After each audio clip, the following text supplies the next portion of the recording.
వారసత్వంగా అందుకున్నాం. రాష్ట్ర విభజన నాటికి ఎంతో సమృద్ధిగా ఆర్థికంగా పరిపుష్టిగా ఉన్న రాష్ట్రం నేడు అప్పుల కుప్పగా మారటం విచారకరం.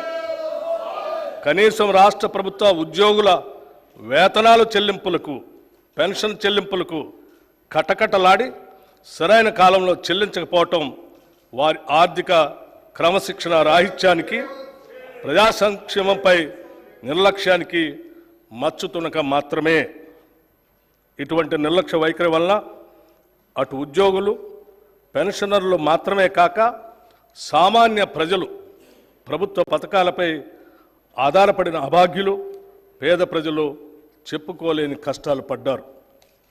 మా ప్రభుత్వం ఏర్పడే నాటికి కుంటుపడిన ఆర్థిక వ్యవస్థను గాడిలో పెట్టడం మేము ఎదుర్కొన్న పెను సవాలు. తలకు మించిన రుణభారం ఉన్నప్పటికీ దోబరా ఖర్చులు కట్టడి చేసి ఆర్థిక క్రమశిక్షణతో పాలన ప్రారంభించాం. తద్వారా ఉద్యోగులకు, పెన్షన్దారులకు సకాలంలో జీతాలు చెల్లించడానికి వెసులుబాటు కలిగింది. ఈ సంవత్సరం మార్చి నెల నుండి 3.69 లక్షల ప్రభుత్వ ఉద్యోగులకు, 2.87 లక్షల పెన్షన్దారులకు క్రమం తప్పకుండా ప్రతి నెల మొదటి తారీఖున జీతాలు, పెన్షన్లు చెల్లించడానికి మా ప్రభుత్వం చర్యలు తీసుకుంది. డిసెంబర్ 2023లో మా ప్రభుత్వం రాష్ట్ర ఆర్థిక స్థితిపై శ్వేతపత్రం విడుదల చేసే నాటికి 6,71,757 కోట్ల రూపాయల అప్పులు ఉన్నట్లు తేలింది. గత ప్రభుత్వం చేసిన అప్పులైనా ప్రభుత్వ పరంగా బాధ్యతతో వాటి తీర్చేందుకు అన్ని చర్యలకు శ్రీకారం చుట్టాం. మా ప్రభుత్వం ఏర్పడిన తర్వాత 35,118 కోట్ల రూపాయలు రుణాలు తీసుకోగా, గత ప్రభుత్వం చేసిన రుణాలలో అసలు వడ్డీలతో కలిపి 42,892 కోట్ల రూపాయలు బకాయిల్ని చెల్లించాం.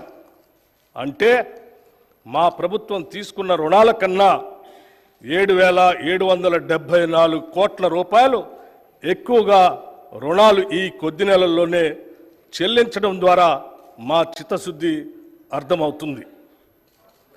గత ప్రభుత్వం నిర్వాహకం వల్ల చివరికి అప్పులు కట్టడానికి కూడా అప్పులు తీసుకునే పరిస్థితికి రాష్ట్రం దిగజారింది. రాష్ట్ర ఆర్థిక పరిస్థితి ఎంత క్లిష్టంగా ఉన్నా సంక్షేమాన్ని మాత్రం మేము విస్మరించలేదు. డిసెంబర్ నుండి నేటి వరకు 34,579 కోట్ల రూపాయలు వివిధ పథకాలపై ఖర్చు చేశాం. ఈ పథకాల్లో ముఖ్యమైనవి మహిళలకు ఉచిత బస్సు ప్రయాణం, 200 యూనిట్ల ఉచిత కరెంట్, రైతు భరోసా, బియ్యంపై సబ్సిడీలు మరియు చేయూత. సంక్షేమంతో పాటు మూలధన వ్యయానికి, క్యాపిటల్ ఎక్స్పెండిచర్ కూడా అదనంగా 19,456 కోట్ల రూపాయలు ఖర్చు చేశాం. తెలంగాణ రాష్ట్రం ఏర్పడిన 10 ఏళ్ల తర్వాత వాస్తవానికి దగ్గరగా ప్రణాళికాబద్ధమైన బడ్జెట్ను తొలిసారిగా మా ప్రభుత్వం 2024 ఫిబ్రవరి 10న శాసనసభలో ప్రవేశపెట్టడం జరిగింది. గత దశాబ్ద కాలంలో నియామకాల విషయానికి వస్తే రాష్ట్ర నిరుద్యోగ యువత కన్న కలలు కలలైపోయాయి.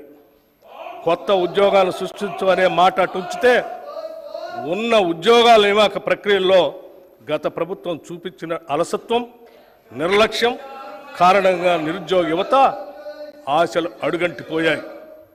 తాము చేపట్టిన అరకొర ఉద్యోగాల నియామక ప్రక్రియలో చోటు చేసుకున్న అక్రమాలు, పేపర్ లీకేజీలు, అసమర్థ పరీక్షా నిర్వహణ వల్ల అర్హులైన యువతకు ఉద్యోగాలు రాని పరిస్థితి దాపురించింది. ప్రభుత్వ మరియు ప్రభుత్వ రంగ సంస్థల్లో కొత్త ఉద్యోగాలు సృష్టించడానికి, ఉద్యోగ నియామక ప్రక్రియలో పారదర్శకంగా పనిచేయటానికి తగిన చర్యలు మా ప్రభుత్వం తీసుకుంటుంది. తెలంగాణ పబ్లిక్ సర్వీస్ కమిషన్ సంస్థను సమూలంగా ప్రక్షాళన చేసి వారికి కావలసిన నిధులను మరియు మౌలిక వసతులను సమకూర్చాం. పోలీసు, వైద్య మరియు ఇతర రంగాల్లో ఇప్పటికే 31,768 ఉద్యోగ నియామక పత్రాలని అందజేశాం. ఉద్యోగ నియామక ప్రక్రియల్లో ఇదివరకు చోటు చేసుకున్న అవకతవకలను సరిదిద్ది నియామక ప్రణాళిక క్యాలెండర్ను త్వరలోనే ప్రకటిస్తాం. గత ప్రభుత్వ వైఫల్యాలను గమనించిన రాష్ట్ర ప్రజలు మార్పును కోరి ఇందిరమ్మ రాజ్యం కోసం కాంగ్రెస్ పార్టీకి అధికారం ఇచ్చారు. తత్ఫలితంగా గౌరవనీయులు శ్రీ రేవంత్ రెడ్డి గారి నేతృత్వంలో కాంగ్రెస్ పార్టీ ప్రభుత్వాన్ని ఏర్పరిచింది. ప్రజల ఆకాంక్షలతో కాంగ్రెస్ పార్టీ ఆశయాలను సమన్వయపరిచి ఎన్నికల ముందు మేము ఇచ్చిన హామీలను, అభివృద్ధి కార్యక్రమాలను అమలుపరచాలనే దృఢదీక్షతో ప్రభుత్వాన్ని ఏర్పాటు చేశాం. మేము ఇచ్చిన హామీలు ఎన్నికల్లో ఏదో విధంగా గెలవాలనే ఉద్దేశంతో ఇచ్చినవి కావు. ప్రజల గుండె చప్పళ్లకు స్పందించి రూపొందించినవే. మరొక్కసారి చెప్తా ఉన్నాను మీకు, ప్రజల గుండె చప్పళ్లకు స్పందించి రూపొందించినవే. మా హామీలు అలివి కానివని ప్రతిపక్షాలు పదే పదే విమర్శలు చేస్తుండటం గమనార్హం. సంకల్ప బలం, చిత్తశుద్ధి, సమర్థత, నిజాయితీ పునాదులుగా నిర్మితమైనటువంటి మా ప్రభుత్వానికి అలివి కానివి లేవని నిరూపించాం. ఇందుకు తొలిమెట్టుగా రాష్ట్ర మహిళలందరికీ ఇప్పటికే మహాలక్ష్మి పథకం కింద ఉచిత ఆర్టీసీ బస్సు ప్రయాణం కల్పించాం. ఆరోగ్యశ్రీ పథకం కింద అర్హులైన వారందరికీ వైద్య ఖర్చుల నిమిత్తం 5 లక్షల రూపాయల పరిమితిని 10 లక్షల రూపాయలకు పెంచడం మా ప్రభుత్వ చిత్తశుద్ధికి నిదర్శనం. మహాలక్ష్మి పథకం కింద 500 రూపాయలకే గ్యాస్ సిలిండర్లను అర్హులైన వారందరికీ సరఫరా చేస్తున్నాం. పేదలకు సొంతింటి కల నెరవేర్చే ఇందిరమ్మ ఇళ్ల పథకం కూడా ప్రారంభించాం. నెలకు 200 యూనిట్ల విద్యుత్తును అర్హులైన వినియోగదారులకి ఉచితంగా ఇస్తున్నాం. ఈ పథకాలన్నీ మా ప్రభుత్వం ఏర్పడిన కొద్ది రోజుల్లోనే మేము ఇచ్చిన హామీలకు అనుగుణంగా అమలుపరిచాం. ఇది మా నిజాయితీకి నిదర్శనం. రైతు భరోసాతో పాటు ఇతర హామీలన్నింటినీ సత్వరమే పూర్తిగా అమలు చేసి తీరుతాం. ఒక్క ముక్కలో చెప్పాలంటే ఎన్నికల సమయంలో ఇందిరమ్మ రాజ్యాన్ని తెలంగాణలో స్థాపిస్తామని ప్రజలకిచ్చిన వాగ్దానాన్ని నిలబెట్టుకోవటానికి నిరంతరం కృషి చేస్తాం. బడ్జెట్ అనేది కేవలం అంకెల సమాహారం కాదు, అది మన విలువల మరియు ఆశల వ్యక్తీకరణ కూడా. The budget is not just a collection of numbers but also an expression of our values and aspirations. మేము ప్రవేశపెడుతున్నటువంటి ఈ బడ్జెట్ మమ్మల్ని నమ్మిన రాష్ట్ర ప్రజల ఆకాంక్షలు మరియు వారి నమ్మకాల ప్రతిబింబమే. తెలంగాణ రాష్ట్ర ఆర్థిక స్థితిగతుల గురించి 2023-24 సంవత్సరానికి ప్రపంచ ఆర్థిక వ్యవస్థ 3.2% అభివృద్ధి చెందింది. ఇదే కాలానికి భారతదేశ ఆర్థిక రంగం 7.6%, తెలంగాణ 7.4%గా వృద్ధిని నమోదు చేశాయి.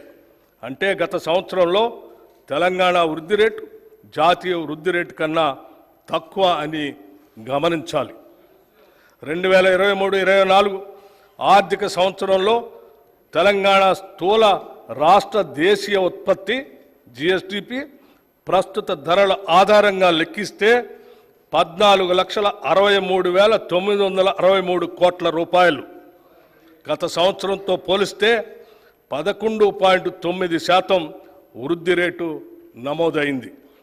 జాతీయ స్థాయిలో ఈ వృద్ధి రేటు 9.1%గా ఉంది.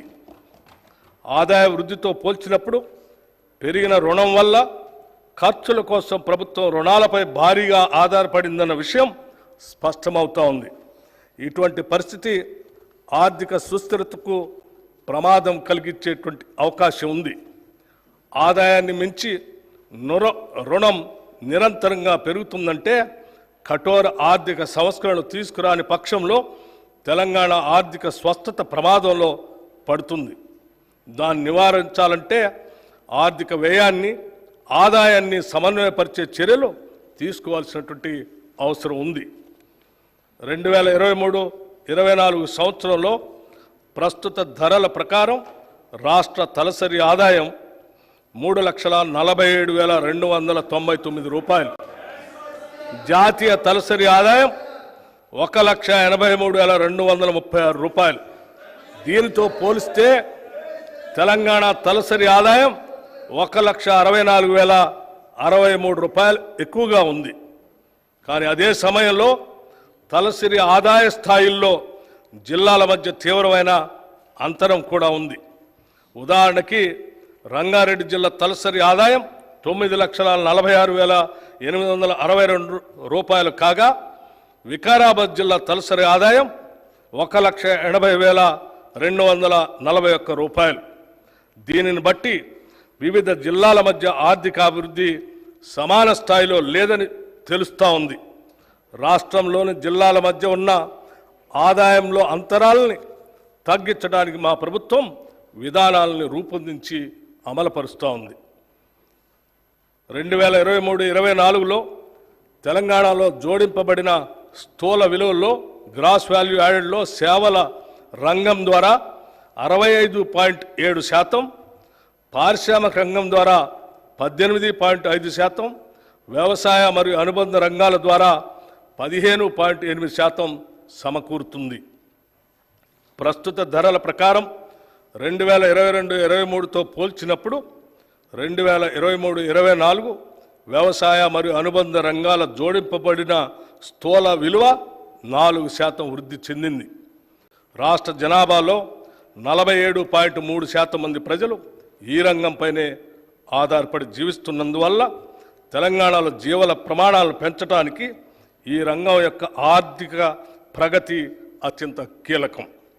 ఇక సర్వీస్ రంగంపై 33% మంది, పారిశ్రామిక రంగంపై 19.7% మంది ఆధారపడి జీవిస్తూ ఉన్నారు.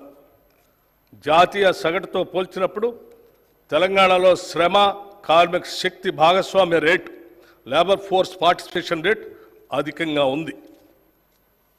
ప్రజాపాలన, సామాజిక మరియు ఆర్థిక ప్రజాస్వామ్యం లేనిదే రాజకీయ ప్రజాస్వామ్యం సఫలం కాజాలదు. ఆ రెండు కూడా రాజకీయ ప్రజాస్వామ్యానికి పునాది రాళ్ళు. పునాది ఎంత బలంగా ఉంటే ప్రజాస్వామ్యం అంత పటిష్టంగా ఉంటుంది. Political democracy cannot succeed without social and economic democracy. These two form the foundation of political democracy. The stronger the foundation, the stronger the democracy. Dr. B.R. Ambedkar గారు చెప్పిన ఈ సిద్ధాంతం మాకు శిరోధార్యం. త్రికరణ శుద్ధిగా ఈ సిద్ధాంతాన్ని నమ్మిన కాంగ్రెస్ ప్రభుత్వం దానికి అనుగుణంగా సర్వతోముఖాభివృద్ధికి, అసమానతలు లేని సమసమాజ స్థాపనకు అడుగులు వేస్తుంది. కాంగ్రెస్ ప్రభుత్వం ఏర్పడిన అనతి కాలంలోనే ప్రజాపాలనకు అంకురార్పణ చేసింది. డిసెంబర్ 28, 2023 నుండి జనవరి 6, 2024 వరకు ప్రభుత్వ హామీల అమలుకు